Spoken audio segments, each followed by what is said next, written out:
El Penal García Moreno, where memory never left. This place was meant to contain criminals.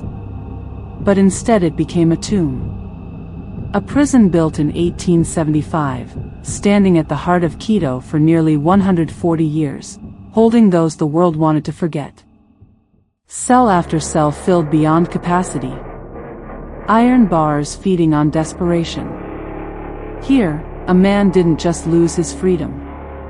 He lost his name, his dignity, sometimes his life. Overcrowding wasn't the worst of it. Riots broke out. Brutal, blood-soaked rebellions between prisoners and guards who answered with force. Executions were carried out without ceremony. Inmates sometimes died and were never recorded. Bodies left in cells for days.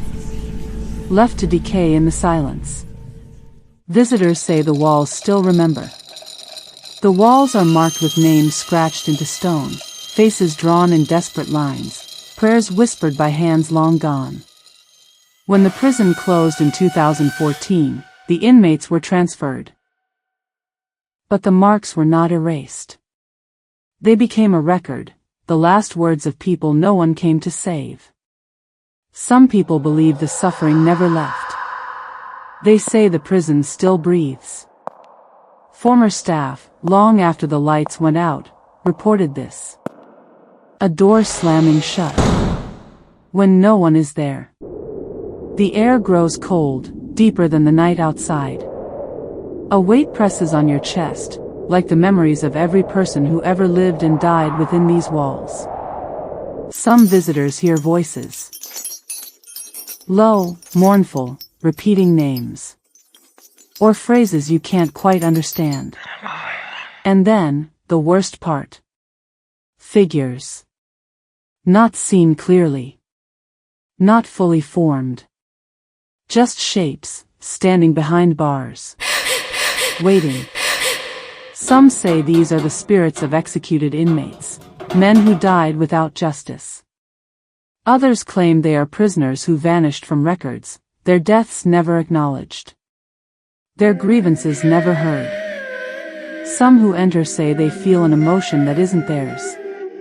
Anger, despair, dread. Rising from the walls like smoke. As if the prison itself feeds on every soul that ever walked its corridors. El Penal García Moreno was supposed to contain criminals. Instead, it consumed them. And now, long after its closure. Long after the gates were locked for the last time. The memories remain. And some say, the walls are still hungry. The walls remember. The shadows linger. And some stories are never truly finished. If you felt the chill tonight, subscribe now and step with me into the darkest corners of history, where the past refuses to stay buried.